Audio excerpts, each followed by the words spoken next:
Hey guys, Corey Adamson back again with another video. Just quickly, before we get started on this video, I'm sure from the title you know what we're talking about. Check out this awesome little 80s house I've got for sale in Karrinyup right now. We just launched it. It's a perfect renovator. Obviously it's got great bones as it is right now. I actually had a look at it to purchase, but decided not to go with it. But check it out, you'll love it. Check out this video, and I'll be back in a second. If ever I had a video, would you dance in it? Would you dance in it, in it? Oh, sunshine, you are my sunshine. Let it in, let it in. Oh, sunshine, you are my sunshine. Let it in, let it in.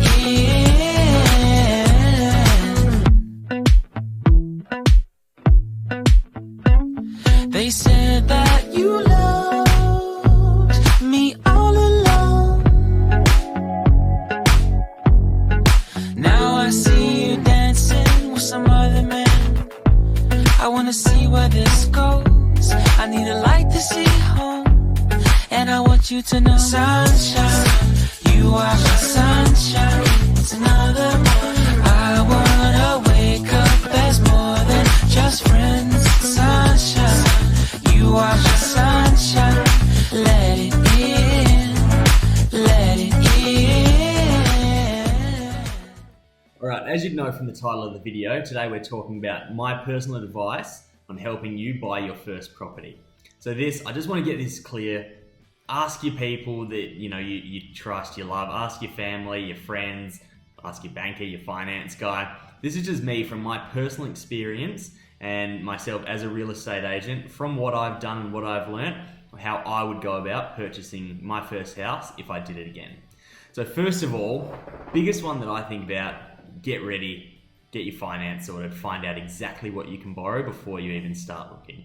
The number one thing that people do, they think they can get whatever it is, a $500,000 loan. They go look at properties, maybe they've got 50 grand saved up. They go looking at properties for 500 to 550,000, fall in love with it, love that style, love that suburb, love that lifestyle, then go and actually do their numbers and they get approved for a $400,000 loan. Now they have to adjust their search criteria by $100,000. And I don't care who you are, what suburb you're in, as soon as you have to drop down $100,000 from what you thought you could borrow, you're going to be disappointed. So after looking at all these, $550,000 properties in the suburb that you like, then you have to start compromising and you've got to go, okay, well, I can only spend $450,000 and now I have to be in this suburb. So you're going to be instantly upset. So just make sure that you've got everything sorted beforehand. You know exactly how much you can borrow. Try to get pre-approved. That's probably the biggest one. If you can get pre-approved, you're in a great position. And just make sure that you know what you can borrow, you know how much you can borrow. If family is going guarantor, if your parents are going guarantor, you've got that ordered, just so there's no surprises along. All right, number two, my second piece of advice. This one kind of goes without saying. Make sure you're ready. And it's not in terms of financially ready, all of that. Make sure you're ready to buy a house. So you want to buy a house. There's no, nothing in the back of your mind saying, oh, I don't want to buy this house. I feel pressured into it. Make sure it's your decision. If you want to rent. There's people out there that are renting and they're extremely happy with it. I rented for a little bit. It wasn't for me. I wanted to buy my own house.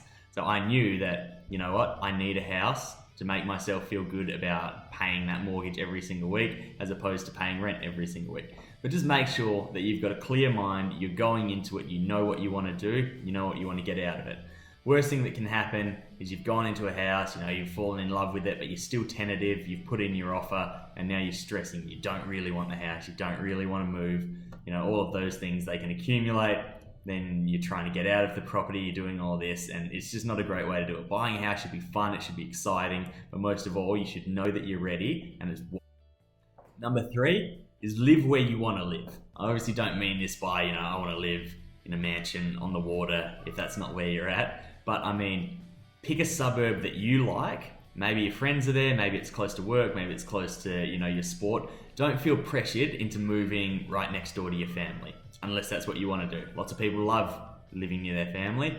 I for one, grew up, an hour and a half out of the city in a small town called Bullsbrook, and I didn't want to live anywhere near Bullsbrook.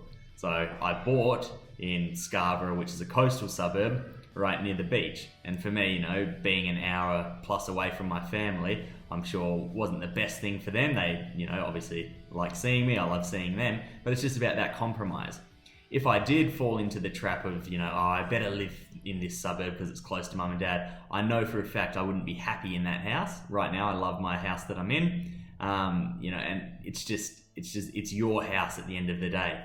I can almost guarantee that your parents don't live right near their parents. So just kind of take that, for what it's worth, unless you want to be right near your parents. Some people love being close to mum and dad, and that's great if that's what you want to do. All right, number 5 is something that I actually wish that I did. My wife's parents told us to do it, but we didn't do it, is to buy the worst house on the best street.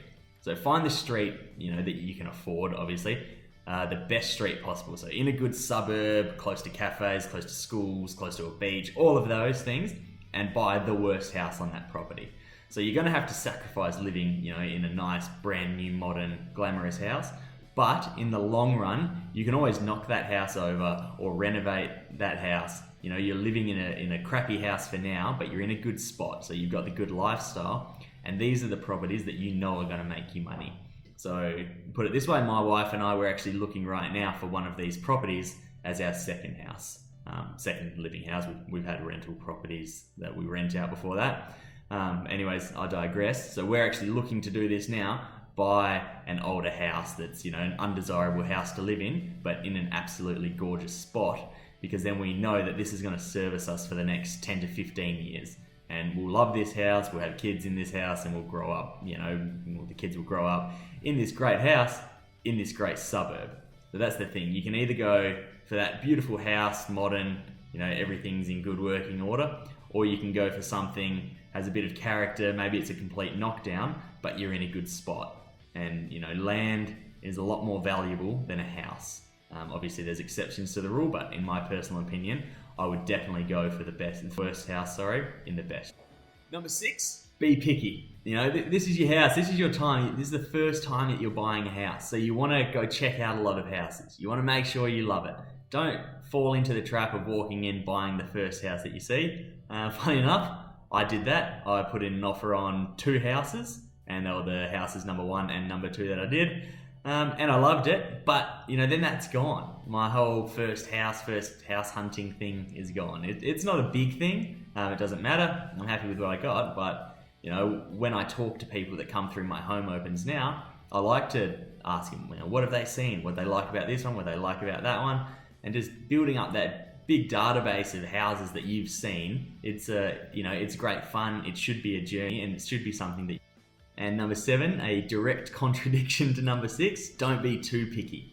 So you've got to still remember, this is your first house, okay? You're not getting your house to live in forever. It's not the last time you're ever going to buy a house. So even though I said be picky, which, I still stand behind, if there's some minor flaws in the property, say the paint color's a bit off, it's not what you want, the kitchen's not your perfect modern kitchen. These are things that, 1, you can either fix, or 2, after you've lived in it for a while, you're going to want to sell this house. I can almost guarantee it. Most people don't live in their first house, especially in our day and age. People are moving more than ever. People have it out there to sell their house every 3 years, every 4 years, every 5 years, whatever it may be. And in that case, you don't need to be too picky. So be picky in the sense that, you want to get a house that you like, you don't want to feel pressured into it, but don't be too picky that every single thing on your list has to be perfect. All right, number 8 is don't compare. So your friend, they may have parents that have given them money. They may have a higher paying job. They may have saved up more, and they could go in and purchase a house for $800,000. Okay, and that's great. You should be happy for your friends. Don't compare yourself to them. If you can afford a house for $500,000, get the best $500,000 house that you can. Be happy with that $500,000 house, but don't compare it to your friend's $800,000 house. For the most part, that $300,000, they're going to get a better house, and that's great. Have your parties at their house instead of yours. But in all seriousness, just try not to compare with other people. This is your house. You don't want any resentment after buying it, and you want to be in that property and enjoy it. So everyone's a winner.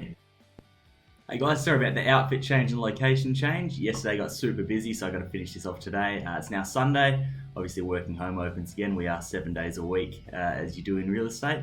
But anyways, my 9th tip for buying your first house is think about your future. Now, I don't mean to sound like your dad, you got to think about your future, mate. What I mean is what you want to do with your next move, start thinking about that now. If you're somebody that wants to be in the property market, you want to have rental properties, you want to have investments and hold assets, then think about something that's going to get you a good rental yield. It's not going to be too much maintenance. It's going to be something easy that when you're done, you move out of this property, you can get somebody straight in there and rent it out. If you think you want to build in the area you're in, buy something, as I said before, a bad house on a good block. So that your first house technically can then roll into your second house. The other one, if you don't want to keep that house, if you don't want to build on it, just get something you're going to be able to sell relatively easily down the line, then you're not stuck with that property. So that's what I mean by think of the future. It's more think of your next step. Your first house should always lead to your second house or to a source of income. So something like that. Just make sure you're not buying a house just because you fall in love with this house with no plan to go ahead. All right, my last tip number 10 is don't get all your information from YouTube. So pretty much, you can jump on YouTube, type in 1,000 different things, even my video. You could disagree with every single statement I've made in this video, and that's completely fine. So just don't get all your information from the one place. Talk to people you know. Talk to real estate agents, talk to your parents, talk to people who have done real estate investing, real estate development, all of those things. Get a good sense of what's around, what people have done, mistakes people have made, and make your decisions from there. Anyways, guys, thanks so much. Hope you enjoyed the video. Please like and subscribe the video if you haven't yet. Stick around. I'll be back with a lot more information. Sundays usually when I try to upload, but I'll be showing feature properties throughout the week as well. Anyways, everything real estate, everything investment, this is the place to be. Thanks, guys. Bye.